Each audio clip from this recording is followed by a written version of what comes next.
The bank claimed I owed $623,000 on a mortgage I never signed. Turns out, my sister used my name to purchase her dream home. Over dinner, I slid the police report across the table. Have you ever had your entire world collapse with a single phone call? One minute, I was a dedicated nurse, my life, while simple, felt secure. The next, a banker was telling me I owed over $600,000 on a house I'd never even bought. But the real shock? That house, that debt, it was all thanks to my own sister. What the hell happened next? Hey everyone, Heather here. Just a little over a year ago, my life was, well, pretty ordinary. I was 29, a registered nurse working in the pediatric ward at Seattle Grace. You know, there's something incredibly fulfilling about helping sick kids, even on the tough days when the outcomes aren't what you hope for. My colleagues were like family. I'd built a reputation as someone reliable, someone who cared deeply. My little one-bedroom apartment in Ballard was my sanctuary. It was small, but cozy, filled with second-hand finds and a jungle of plants. My friends joked it was more greenhouse than home, but those green companions gave me a sense of peace after chaotic hospital shifts. Then there was my actual family. My parents, David and Carol, lived in the same suburban home where my sister, Amanda, and I grew up. Dad had retired from accounting a couple of years ago, and Mom was still teaching 4th grade, swearing she'd only retire when the kids stopped being interesting. They were good people, honest, hardworking, devoted to their daughters. And Amanda, my older sister, by 3 years. I'd spent my whole life looking up to her. When we were kids, she was the confident one, the achiever, the one who made friends effortlessly. I was the shy, studious one who only found my voice after college.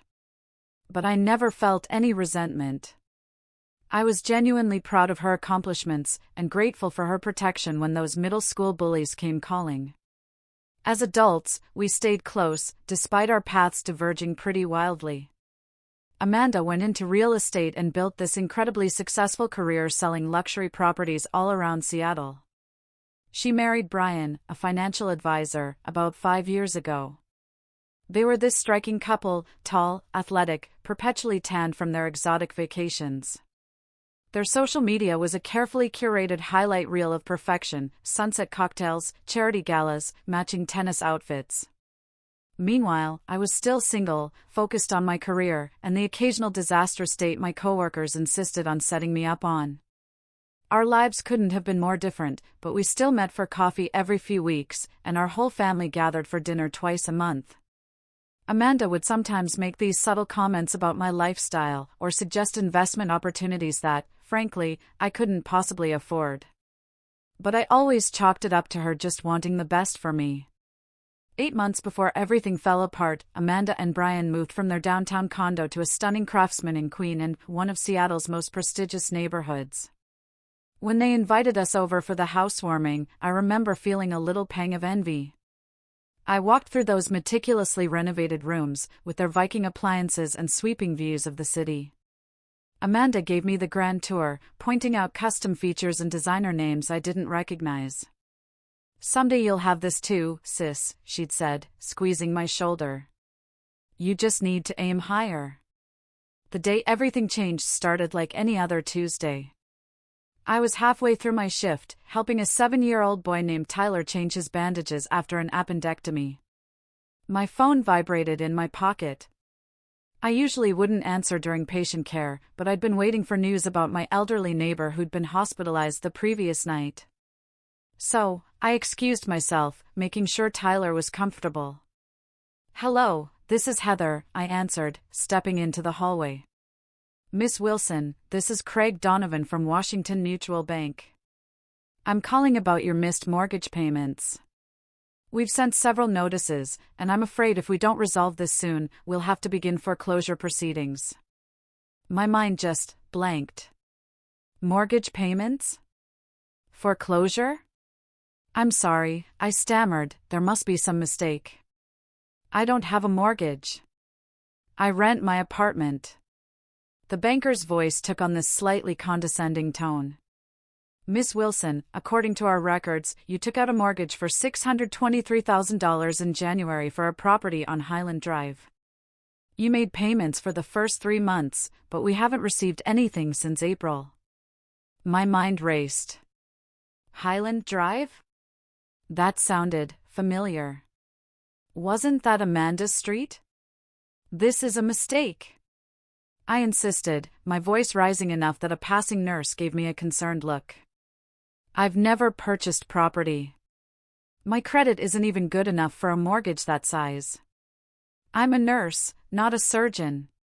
There was a pause. Then, the application shows an annual income of $192,000 and a credit score of 782 at the time of application. We have all the documentation, Miss Wilson, including your signature on multiple forms. Perhaps you could come into the branch to review the paperwork? The conversation continued in this surreal vein for several more minutes before I numbly agreed to visit the bank after my shift.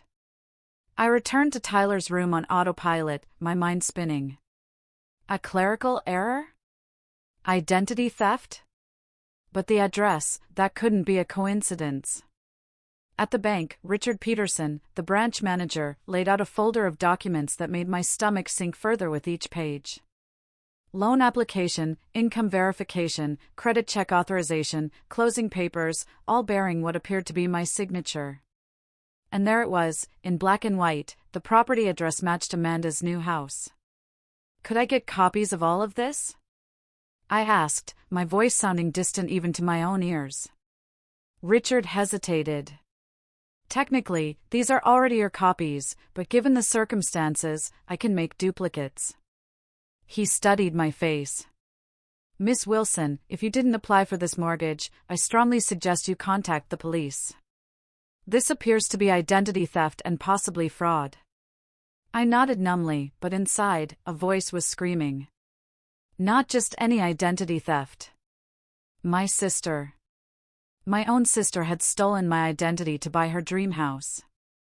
The days following my visit to the bank became a blur of anxiety, disbelief, and methodical investigation. I called in sick to work for the first time in 2 years, unable to focus on patient care when my own life was unraveling. My apartment, once my sanctuary, now felt like a cage where I paced endlessly, alternating between white-hot rage and crushing confusion. Could there be another explanation? Perhaps Amanda made some terrible administrative mistake? Maybe she'd intended to use her own name, but somehow mine got entered incorrectly? But as I stared at the documents Richard had copied for me, that hopeful theory crumbled. This was deliberate. Someone had carefully forged my signature on multiple documents. Someone had provided my social security number, birth date, and employment history. Someone who knew me intimately. My first call was to Equifax. The customer service representative sounded bored until I explained the situation. Then her tone shifted to practiced sympathy. Let me pull up your credit report, Miss Wilson. The clicking of a keyboard, then a pause. There are several accounts here that appear to have been opened in the past year. The mortgage is the largest, but there's also a home equity line of credit for $150,000, 3 credit cards with limits between $20,000 and $30,000 each, and a personal loan for $45,000. I felt physically ill. All of these are fraudulent. I didn't open any of them. I understand, ma'am. I am initiating a fraud alert on your account immediately, and I'll send you instructions for filing a formal dispute for each account. You should also contact the other credit bureaus right away. By the end of that day, I'd spoken to all 3 major credit bureaus, placed fraud alerts, and discovered that my credit score, once a respectable 724, had plummeted to 546 due to the missed mortgage payments and maxed out credit cards I knew nothing about. The next morning, I met with Diane Schwartz, a financial advisor recommended by a colleague.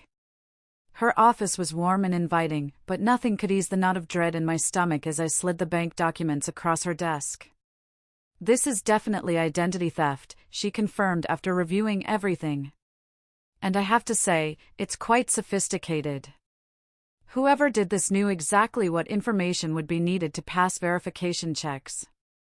It was my sister, I said, speaking the accusation aloud for the first time. The words felt like broken glass in my throat. The house is hers.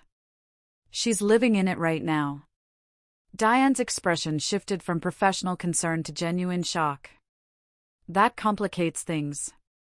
Family fraud is unfortunately common, but it presents unique challenges, both legally and emotionally. What should I do? Legally, it's clear. You need to file a police report. Without that, the banks won't recognize you as a victim rather than a participant. But I understand if you're hesitant to potentially send a family member to jail. I was hesitant. Despite the mounting evidence, I still couldn't fully process that Amanda, my protector, my role model, would do this to me. There had to be more to the story. Before going to the police, I decided to gather more information. I contacted a handwriting expert named Marcus Bell. He compared the signatures on the mortgage documents to samples of my actual signature from my passport and work documents. These are forgeries, he concluded after careful examination. Good ones, but forgeries nonetheless. See these pressure points, and the slight hesitation in the loop of the G? The forger was trying to be careful, to mimic, rather than write naturally. Could you testify to that if needed? I asked. Marcus nodded. I'd need to do a more formal analysis, but preliminarily, yes. Next, I began investigating Amanda's finances, which proved more difficult. As her sister, I had no legal right to her financial information. But through social media and casual conversations with mutual friends, I pieced together troubling patterns. Despite their apparent wealth, Amanda and Brian had been facing financial difficulties for at least 2 years. Her real estate business had suffered during a market downturn. Brian had left his previous firm under circumstances no one would discuss clearly, and his new independent advisory business wasn't attracting the high-net-worth clients he'd anticipated. Yet, their lifestyle hadn't changed. If anything, they'd become more extravagant, with a new boat and membership at an exclusive country club. The most damning evidence came from my friend Stephanie, who worked at a luxury car dealership where Amanda had recently purchased a new Mercedes. I probably shouldn't tell you this, Stephanie said over coffee, her voice low. But when they ran her credit for financing, it was a mess. Brian ended up paying cash, but I overheard them arguing about it in the parking lot. He said something like, "We can't keep doing this." The house was risky enough. The house? My house. According to the bank, I also discovered multiple credit accounts opened in my name, all linked to online statements, with the contact email being a slight variation of my actual address, heatherwilson883@gmail.com instead of my real heatherwilson1993@gmail.com. Easy to miss in verification processes, but clearly deliberate.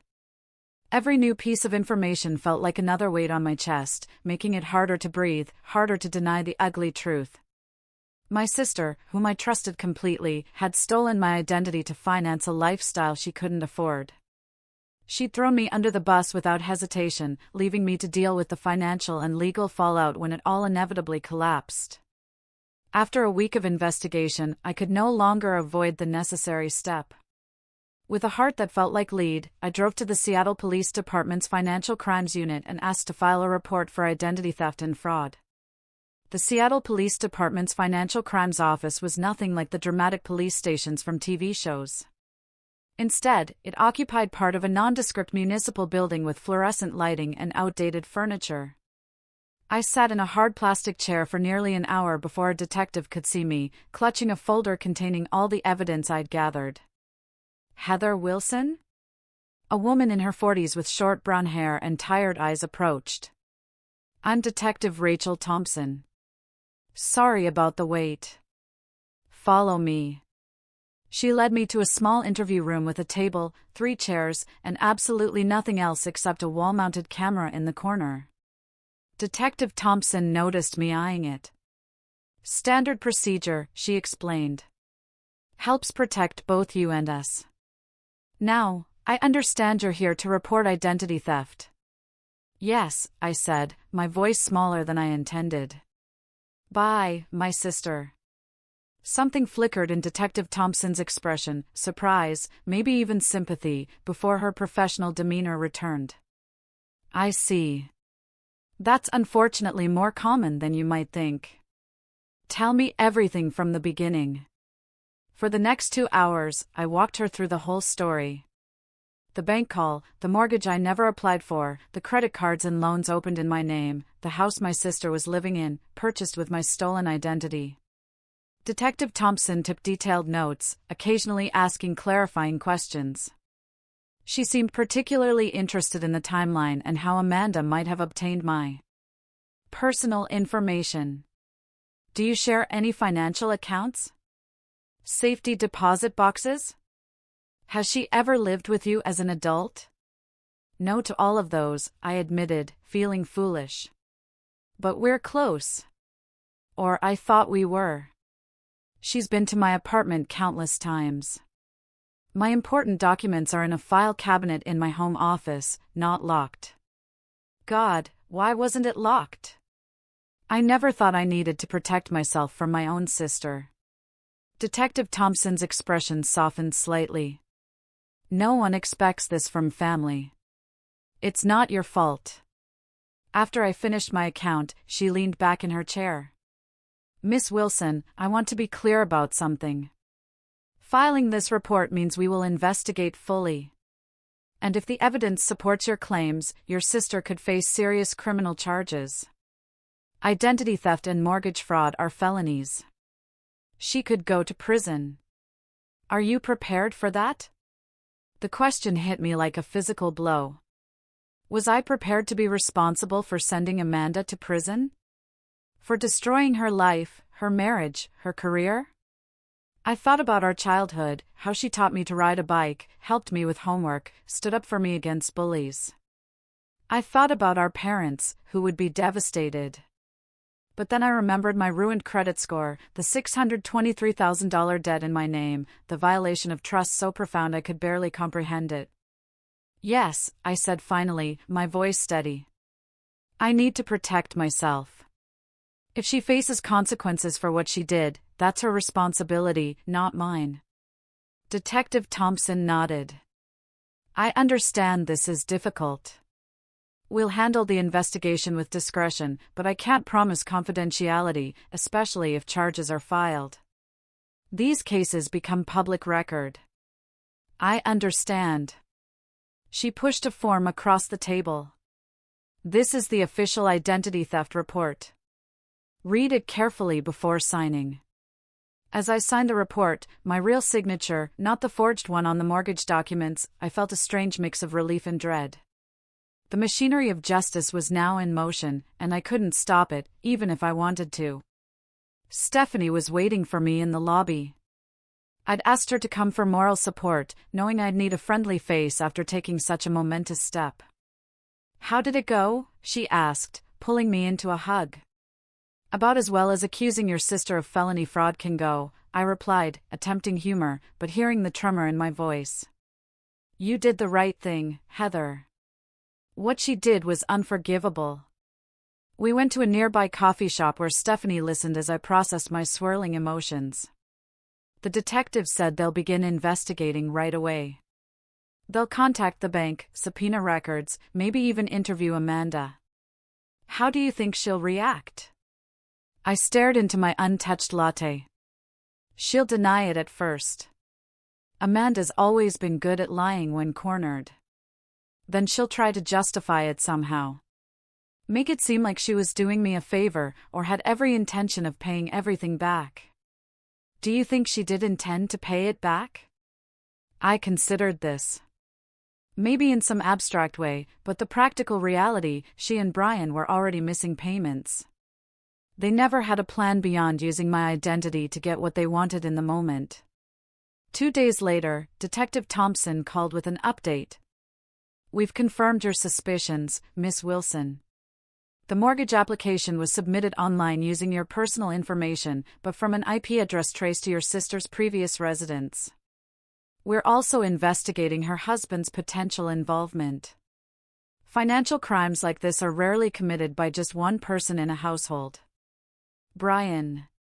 I hadn't even considered his culpability until now, but of course, he would have known.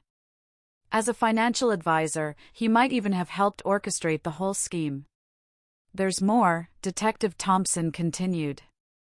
We've discovered evidence suggesting they were planning to declare bankruptcy in your name once the debts became unmanageable. There are searches from their home computer about bankruptcy laws and identity abandonment. The cold, calculated nature of their betrayal stunned me. They hadn't just stolen my identity in a moment of desperation. They'd planned to utterly destroy my financial future while protecting their own. A week after filing the report, I received the official police documentation, a comprehensive dossier detailing the evidence against Amanda and Brian, bank records showing transfers from accounts in my name to their personal accounts, loan applications with forged signatures, credit card statements showing purchases at stores and restaurants I'd never visited, in amounts I could never afford. Sitting at my kitchen table that evening, I read through each page methodically, highlighting the most damning sections. The police had done thorough work, building an airtight case against my sister and brother-in-law. According to Detective Thompson, the district attorney was confident about pressing charges. Tomorrow was our bi-weekly family dinner. Amanda would be there, still believing her scheme was undiscovered. She didn't know that I'd received the foreclosure notice intended for homeowner Heather Wilson. She didn't know I'd spent weeks investigating her. She didn't know about the police report that now sat in a manila folder on my counter. As I prepared for bed, my phone chimed with a text from my mother. Looking forward to seeing my girls tomorrow. I'm making your favorite lasagna. Love you both.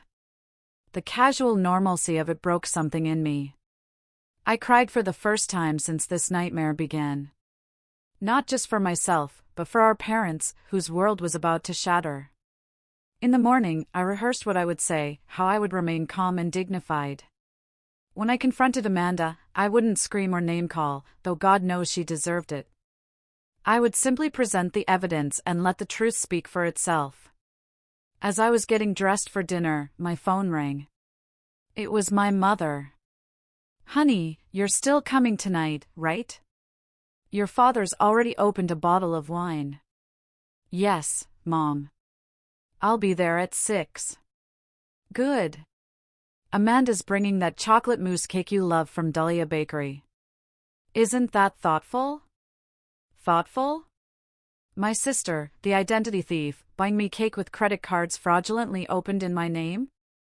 The absurdity of it almost made me laugh. Very thoughtful, I managed. See you soon, Mom.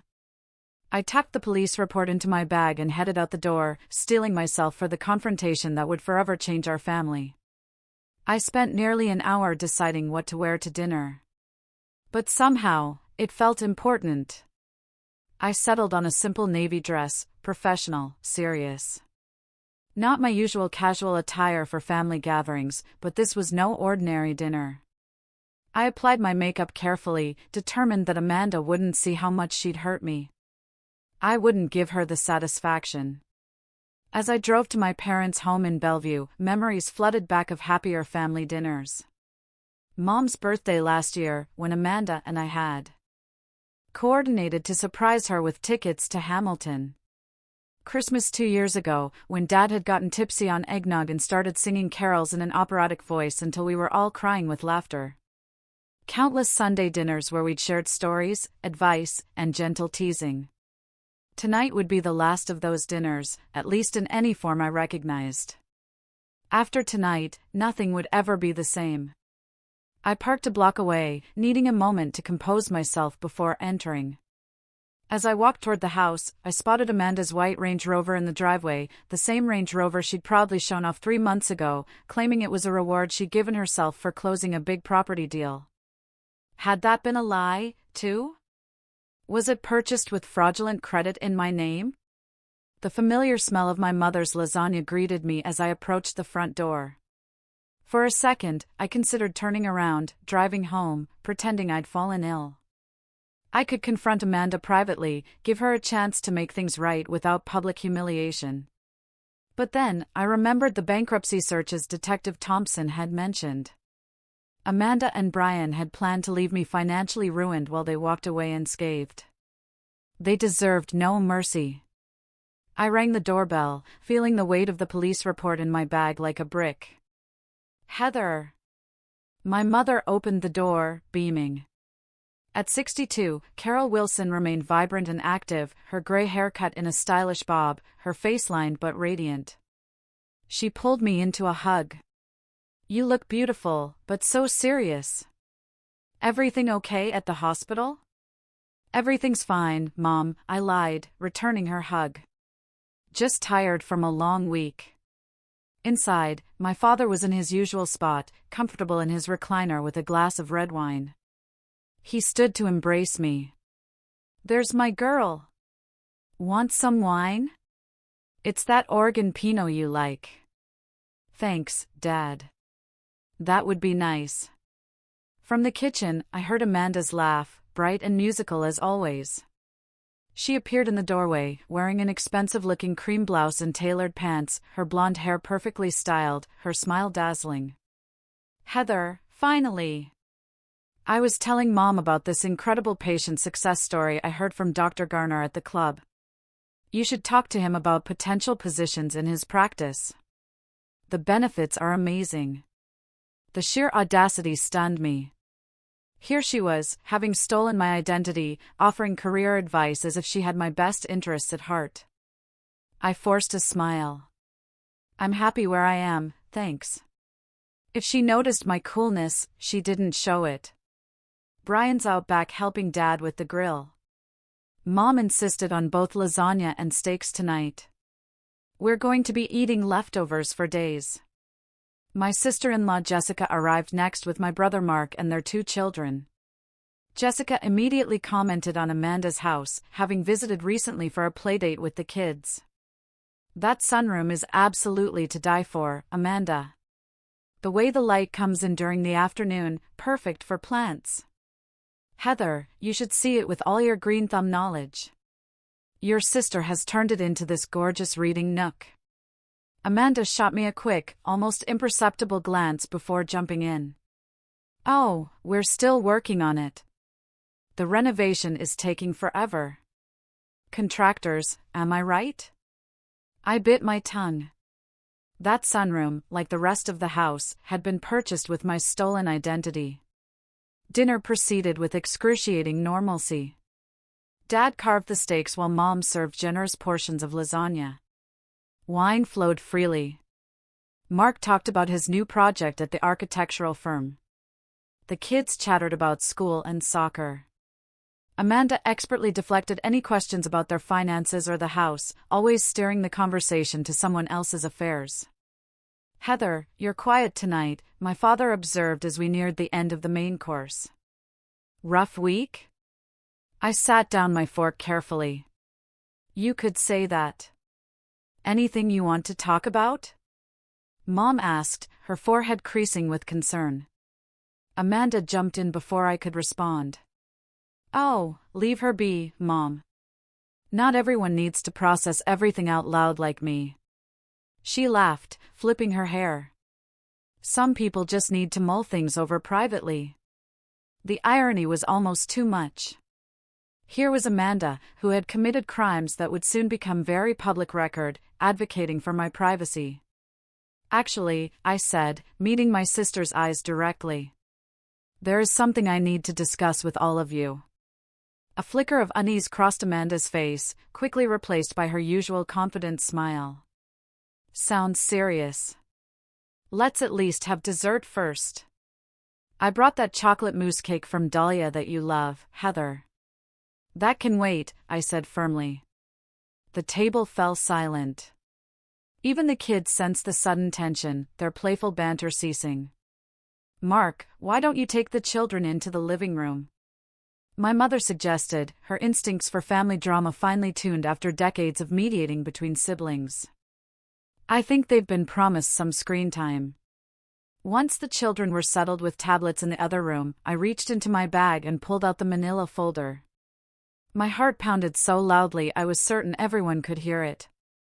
Amanda's eyes fixed on the folder, her smile faltering slightly. "What's that, honey?" my father asked. I took a deep breath. The moment had arrived. There was no turning back. "This," I said, placing my hand on the folder, "is a police report." The silence around the table deepened. My mother's eyes widened. My father set down his wineglass carefully. Brian, who had been largely quiet throughout dinner, suddenly looked alert, his gaze darting between the folder and Amanda. "A police report?" My mother echoed. "Heather, what happened? Are you all right?" "I'm not all right, Mom. I've been the victim of a crime." I looked directly at Amanda as I slid the folder across the table toward her. Identity theft and fraud, to be specific. Amanda didn't touch the folder. Her face had gone very still, her usual animated expressions frozen. "What are you talking about?" she asked, her voice unnaturally high. "Open it," I said quietly. Brian placed his hand on Amanda's arm. "Maybe we should discuss this privately, Amanda." "There's nothing to discuss," she responded quickly, still not touching the folder. "Heather's obviously confused about something." My father, never one for tension or confrontation, tried to lighten the mood. "Is this some kind of joke, girls? Because I'm not following." "It's not a joke, Dad." I reached across the table and flipped open the folder myself, revealing the first page of the police report with its official letterhead and case number. 2 weeks ago, I received a call from Washington Mutual Bank about missed mortgage payments on a $623,000 loan I never took out for a house I've never owned at 4872 Highland Drive. My mother gasped softly.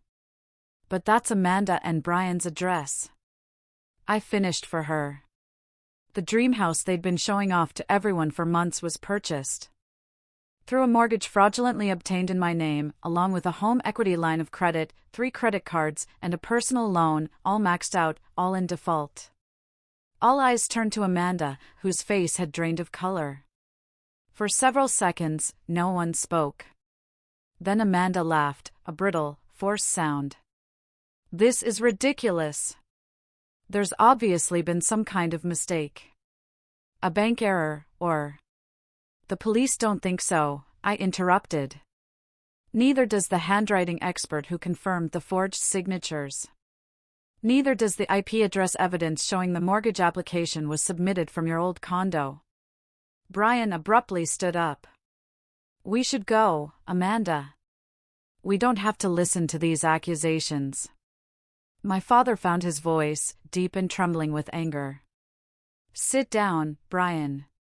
Both of you need to explain what the hell is going on." Amanda's demeanor suddenly shifted. The deer-in-headlights look vanished, replaced by cold calculation. "Fine. You want an explanation? We hit a rough patch. Brian's firm collapsed when his partner embezzled funds. My commissions dried up during the market correction. We were about to lose everything we'd worked for. So, you decided to steal my identity?" I asked incredulously. "To saddle me with over $800,000 in debt I knew nothing about? It was supposed to be temporary." Amanda's voice rose. "Once the market recovered, once Brian's new clients came through, we were going to refinance everything properly." "That's a lie," I said quietly. "The police found your searches about declaring bankruptcy in my name. You were never going to make this right. You were planning to destroy my financial future to save yourselves." My mother began to cry softly. My father's face had turned an alarming shade of red. "Amanda," he said, his voice dangerously quiet. "Tell me this isn't true. Tell me you didn't do this to your sister." For a moment, Amanda seemed on the verge of another denial. Then her shoulders slumped. "We were desperate. You don't understand what it's like having achieved a certain lifestyle, a certain status, and then watching it all slip away. People were counting on us to be successful, clients, friends, family, everyone. I was counting on you to be my sister," I said, my voice breaking. "To love me, not betray me. Brian suddenly turned on Amanda. I told you this would blow up in our faces. I told you we should have found another way. There was no other way. Amanda shouted back. Your brilliant investment strategies lost us everything. What was I supposed to do? Not commit felony fraud using your sister's identity. Brian retorted. Do you have any idea what this means? We could go to prison, Amanda. My parents watched this exchange in stunned silence. Then my father stood up, his hands shaking. Get out, both of you. Get out of my house. Dad, please. Amanda began, her eyes filling with tears. Whether genuine or calculated, I couldn't tell anymore. You have to understand. I understand perfectly. He cut her off. You stole from your sister. You lied to all of us. You were willing to destroy Heather's life to maintain your facade. I don't even recognize you anymore. My mother, still crying, looked at Amanda with devastation. How could you do this after everything we taught you about honesty, about family? What happened to you, Amanda? Nothing happened to me, Mom. Amanda said, a hint of defiance returning. I just refuse to fail. Unlike the rest of this family, I have ambition. I have standards. Do you think I wanted to end up like Heather, living in a tiny apartment with plants as my only companions? The casual cruelty of her words stunned me. Is that what you really think of my life? That it's some kind of failure because I don't have a mansion or a luxury car? You could have had more, Amanda said bitterly. You're smart enough, but you've always settled for less. Honestly, it's not like you were even using your good credit score for anything important. Brian grabbed her arm. Enough, Amanda. We're leaving now. He turned to me, his expression a mixture of anger and fear. This isn't over, Heather.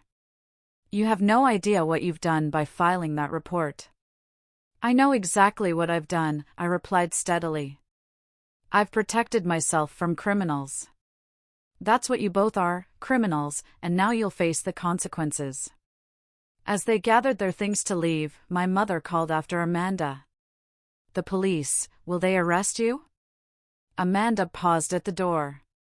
For a moment, her mask slipped, and I saw genuine fear in her eyes. I don't know, Mom.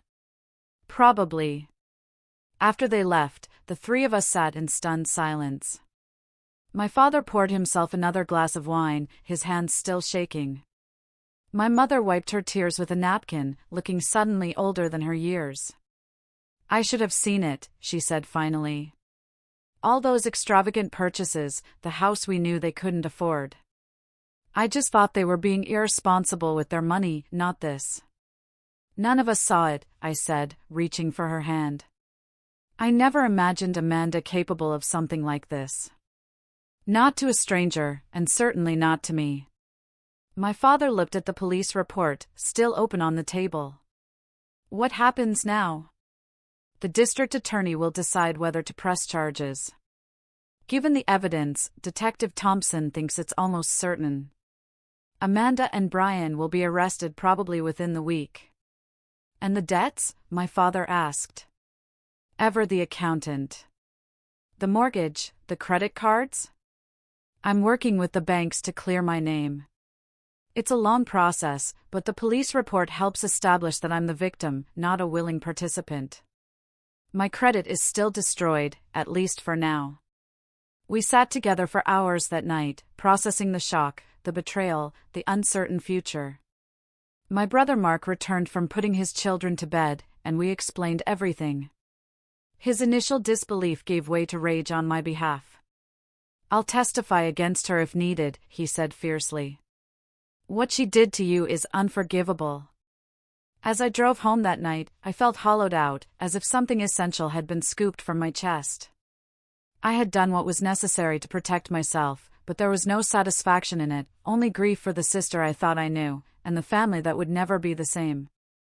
The immediate aftermath of that fateful dinner was like scenes from someone else's life, a television drama I was somehow starring in without having auditioned for the role. 3 days after the confrontation, Detective Thompson called to inform me that arrest warrants had been issued for both Amanda and Brian.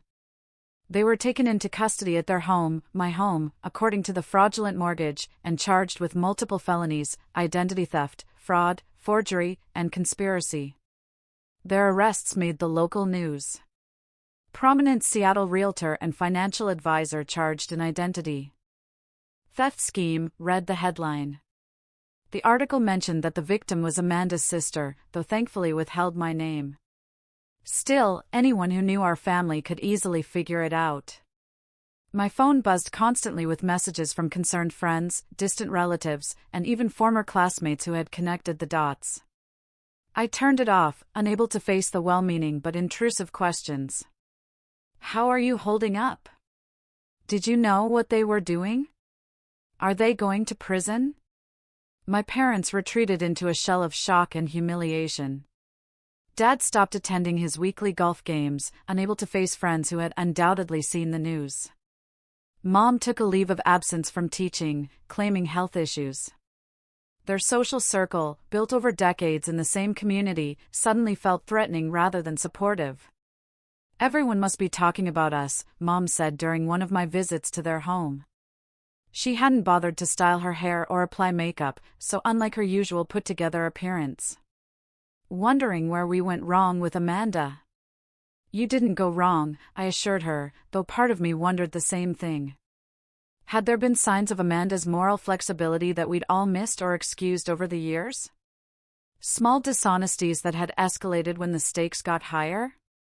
Your father can barely sleep, she continued. He keeps saying he should have taught her better values. As if this is his fault somehow. The pressure from my family to drop the charges began subtly at first, then grew more insistent as the reality of Amanda's situation became clearer. She and Brian had been released on bail but were required to surrender their passports. Their assets were frozen, including the house, which the bank was now moving to reclaim. She made a terrible mistake, my mother pleaded over the phone one evening. But she's still your sister, still our daughter. Couldn't you ask the district attorney to reduce the charges? Maybe some kind of probation instead of prison. Mom, she stole my identity. She planned to declare bankruptcy in my name. Do you understand what that would have done to me? I wouldn't have been able to rent an apartment, get a car loan, maybe even keep my job if it required a security clearance. She was willing to destroy my life. I know, honey. What she did was inexcusable, but she has 2 young children. Think about your niece and nephew growing up without their mother. That was the hardest part. Harper and Ethan, 5 and 7, innocent in all this. I adored those children, had babysat them countless times, brought them special treats from my travels. Now they might lose their parents to incarceration because of my police report. My resolve wavered. Maybe I could talk to the DA about a plea deal. Maybe there was a way for Amanda to make restitution without serving time. It was Stephanie who helped me regain my perspective during a much-needed night out at a bar far from my usual haunts. Listen to me, she said, setting down her vodka tonic firmly. Amanda chose to commit multiple felonies. Amanda chose to victimize her own sister. Amanda chose to put her children at risk by engaging in criminal behavior. None of that is on you. The consequences are hers to bear, not yours to ameliorate. But my parents. Your parents are doing what parents do, trying to protect their child. But they're protecting the wrong child in this scenario. You're the victim here, Heather. Don't let them make you feel guilty for standing up for yourself. She was right, of course. And when I met with the district attorney the following week, I made it clear that I was not interested in dropping or reducing the charges. Miss Wilson, I want to commend your resolve, said Prosecutor Natalie Chin. Many identity theft cases involving family members never make it to court because victims withdraw under family pressure. But these crimes have real consequences, and they merit real punishment. The legal proceedings moved forward with excruciating slowness, preliminary hearings, motions filed by expensive defense attorneys, continuances, and delays. Through it all, I had to continue working, paying my bills, and attempting to repair my shattered credit. I'll never forget the day Amanda and Brian finally accepted a plea deal, 9 months after my confrontation at the family dinner. I sat in the courtroom, watching as my sister, thinner now, her designer clothes replaced by a modest navy suit, stood before the judge. Amanda Parker, you have pleaded guilty to 1 count of identity theft, 1 count of fraud, and 1 count of conspiracy, the judge stated. Before I pronounce sentence, do you wish to make a statement? Amanda turned slightly, her eyes finding mine in the gallery. For a moment, I saw a flicker of the sister I'd grown up with. Vulnerable, human, flawed. I want to apologize to my sister, she said, her voice steady but subdued. What I did was unforgivable. I betrayed your trust in the worst possible way, and I'll regret it for the rest of my life. I was selfish and desperate and terrified of failure. But that's no excuse for hurting the person who has always supported me and believed in me. I'm so sorry, Heather. The judge sentenced Amanda to 18 months in federal prison, with Brian receiving 12 months. Both would serve 3 years of supervised release afterward and were ordered to pay full restitution, though how they would manage that without their careers remained unclear. As Amanda was led away, our eyes met one final time. There was so much unsaid between us, so much damage that might never be repaired. I didn't know if I could ever forgive her, but in that moment, I acknowledged the complexity of my feelings. The anger and betrayal intertwined with memories of shared childhood, of a love that had been real despite everything that came after. The weeks following the sentencing were a blur of practical matters. The bank foreclosed on the house, selling it at auction for less than the mortgage amount. I worked with credit agencies to remove the fraudulent accounts from my record, a frustratingly slow process that required countless phone calls, letters, and documentation. My relationship with my parents remained strained. They visited Amanda regularly in the minimum security facility where she was serving her time, but rarely mentioned these visits to me. We tried to maintain some semblance of family connection, but our conversations were superficial, carefully avoiding the elephant in the room. Thanksgiving came and went, the first one in my memory without a full family gathering. My parents invited me, but I declined, spending the holiday with Stephanie's family instead. Christmas was equally fractured. I dropped gifts for my parents at their home, but didn't stay for dinner. The traditions that had anchored our family life for decades had been shattered along with our trust. The day the bank finally removed the fraudulent mortgage from my credit report felt like emerging from a long, dark tunnel. My credit score was slowly recovering, though financial experts warned it might take years to fully restore. I'd moved to a new apartment, wanting a fresh start in a place untainted by memories of betrayal. As winter turned to spring, I received an unexpected letter.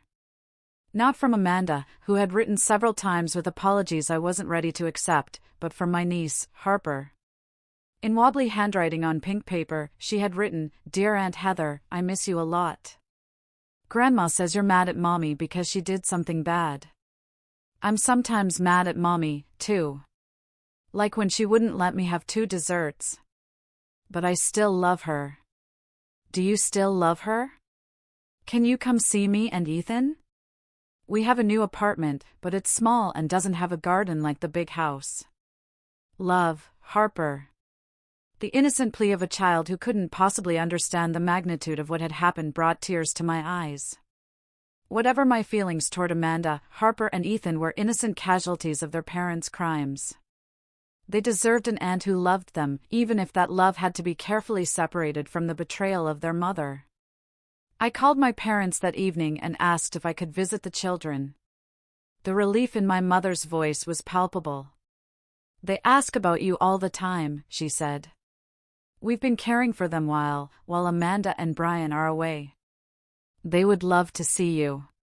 That weekend visit with my niece and nephew became the first tentative step toward healing. Not forgiveness, exactly, but a recognition that family bonds, even when severely damaged, don't simply disappear. They transform, requiring new boundaries, new expectations, new definitions of trust. The day Amanda's house was finally sold at foreclosure auction, I drove by one last time. Another family's moving truck was parked in the driveway, children running excitedly across the lawn that had briefly, on paper, been mine. I felt no attachment to the property that had caused so much pain, only a sense of closure as I drove away. Some betrayals change you forever. I would never again be the trusting, somewhat naive person I was before discovering my sister's fraud. But as I worked to rebuild my finances and reconfigure my family relationships, I began to recognize that surviving betrayal had revealed a strength I hadn't known I possessed, the courage to stand up for myself, to set boundaries, to demand respect even from those I loved. 6 months after Amanda began serving her sentence, the foreclosure sign came down from in front of the Highland Drive house. Another family moved in, unaware of the drama that had unfolded within those walls. I drove past occasionally, feeling a strange mix of emotions, not regret or envy, but something more complex. The house that had symbolized my sister's betrayal was now just a house again, inhabited by people who had no connection to our family's pain. 6 months after Amanda began her prison sentence, I was finally starting to see tangible improvements in my life. My credit score, while not fully recovered, had climbed back into the fair range. The fraudulent accounts had been removed from my record, though explanatory notes remained that would require clarification for years to come whenever I applied for credit. I had settled into my new apartment, smaller than my previous one, but in a building with better security, including a locked mailbox that only I could access. The paranoia lingered, a constant companion I was learning to manage rather than eliminate. My weekly therapy sessions with Dr. Elaine Winters had become a cornerstone of my recovery. Initially reluctant to share my story with yet another stranger, I'd found unexpected relief in having a neutral space to process my complicated emotions without judgment. Family betrayal creates a unique kind of trauma, Dr. Winters had explained during one of our early sessions. The people we expect to protect us become the source of harm. It fundamentally challenges our ability to trust. Will I ever trust anyone again? I'd asked, only half joking. You'll trust differently, she'd replied. More carefully, more intentionally. That's not necessarily a bad thing. She was right. I'd become more cautious about sharing personal information, more vigilant about reviewing financial statements, more selective about who I allowed into my inner circle. But I hadn't withdrawn from life entirely, which had been my fear in those dark early days. My relationship with my parents was slowly healing, though it would never return to what it had been. The strain of divided loyalties, their natural instinct to support Amanda despite her crimes, my legitimate need for validation as the victim, created an underlying tension that colored our interactions. But we were trying, all of us. Sunday dinners had resumed, though less frequently, and with a careful avoidance of certain topics. Your father and I visited Amanda yesterday, my mother mentioned during one such dinner, watching my face carefully for a reaction. How is she? I asked, surprised by my own genuine curiosity. Managing. Teaching an ESL class to other inmates. She asked about you. I nodded but offered no response. I still wasn't ready to visit Amanda, to face her across a prison table and hear more apologies that couldn't undo what she'd done. Maybe someday, but not yet. My father, who had been mostly silent on the subject of Amanda for months, suddenly spoke up. She's different in there. Humbled, I think. I think she's finally understanding the magnitude of what she did to you. It was the first time he had so clearly acknowledged me as the victim rather than focusing on Amanda's suffering. The validation, though long overdue, meant more than I could express. Thank you for saying that, Dad, I said quietly. The most unexpected support came from extended family who had seemed distant or judgmental in the immediate aftermath of the scandal. My cousin Rachel, who I'd never been particularly close to, reached out with a surprising revelation. I never told anyone in the family, she confided over coffee. But my college roommates stole my identity. Opened credit cards, ran up thousands in debt. I know something about what you've been through. What did you do? I asked. Pressed charges, just like you. Lost friends who thought I was overreacting. Never regretted it for a minute. Finding this community of understanding, other identity theft victims who truly comprehended the violation I'd experienced, became an important part of my healing. I joined an online support group and eventually began attending in-person meetings of a financial crime survivors network. There I met people from all walks of life whose stories echoed aspects of mine: the shock of discovery, the painstaking process of clearing their names, the broken relationships with those who couldn't understand why they wouldn't just forgive and move on. In their company, I didn't have to explain or justify my feelings. They already knew. Through this network, I connected with a nonprofit organization dedicated to helping identity theft victims navigate the complex process of recovery. After benefiting from their resources, I began volunteering, using my own experience to guide others through the labyrinthine systems of credit bureaus, law enforcement, and financial institutions. "You have a gift for this," Margot, the organization's director, told me after observing one of my counseling sessions with a newly identified victim.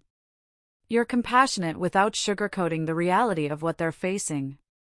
This work gave purpose to my pain, transforming a devastating personal experience into knowledge that could help others.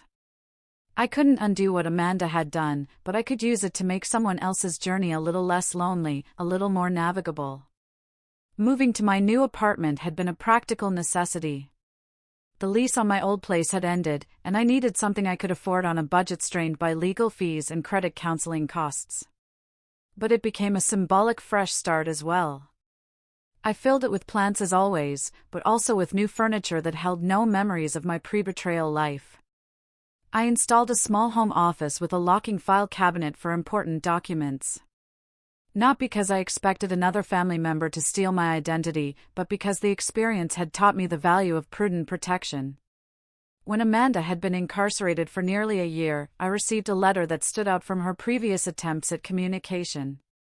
Unlike her earlier apologies, which had focused on her remorse and suffering, this one acknowledged the specific harm she had caused me. "I've been working with a therapist here," she wrote. "She's helping me understand that true accountability means recognizing not just that I did something wrong, but exactly how my actions hurt you. I stole more than your identity, Heather. I stole your sense of security, your trust in family, your belief in my love for you. I can't undo that harm. But I want you to know that I see it clearly now. I'm not asking for forgiveness. I'm not even asking for a response. I just want you to know that I understand what I destroyed, and I will live with that knowledge for the rest of my life." I didn't respond immediately, but I kept the letter, rereading it periodically as I processed my feelings.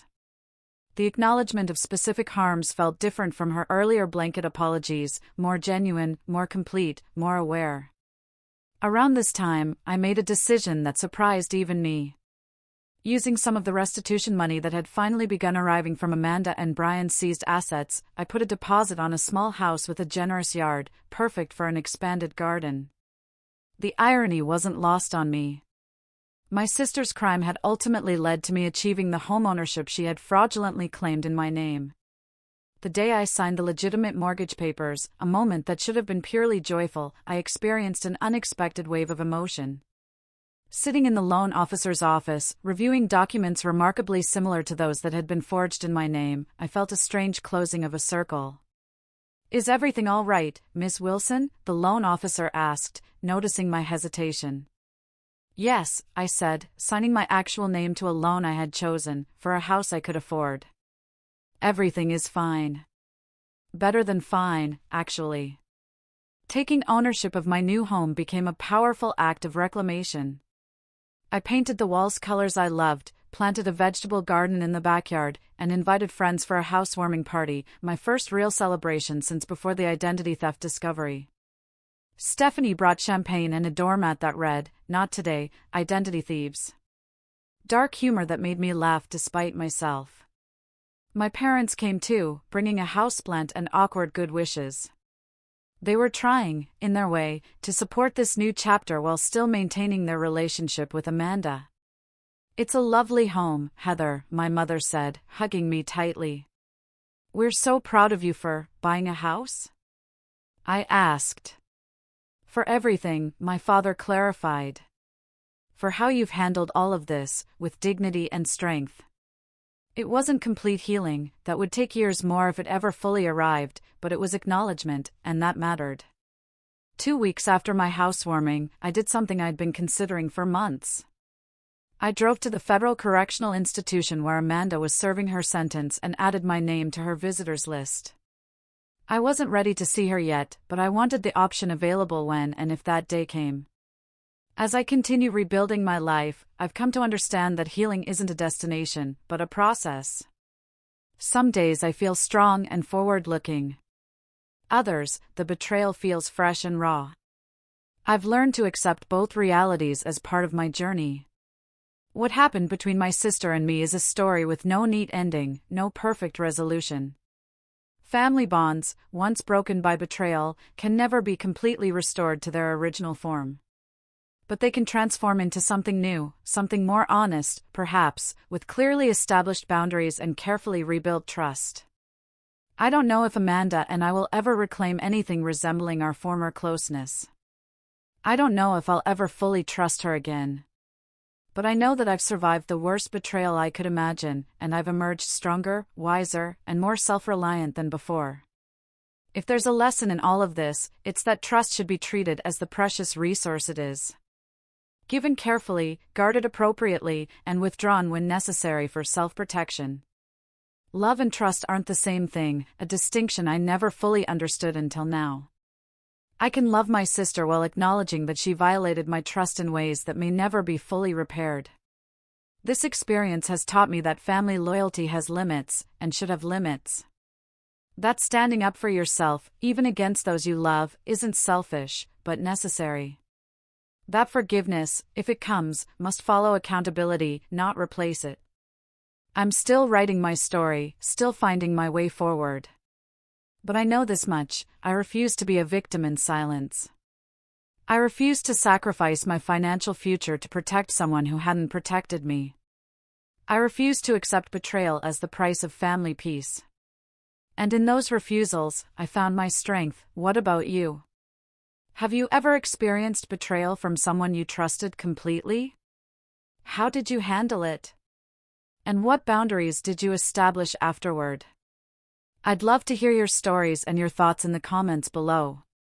If this account has helped you feel less alone in your own experience of family betrayal, please consider giving it a like and subscribing to my channel for more real-life stories of resilience and recovery. Share with someone who might be struggling with similar issues. Sometimes knowing others have walked the same difficult path can make all the difference. Thank you for listening to my story, and remember, protecting yourself isn't selfish. It's necessary for survival and eventual healing.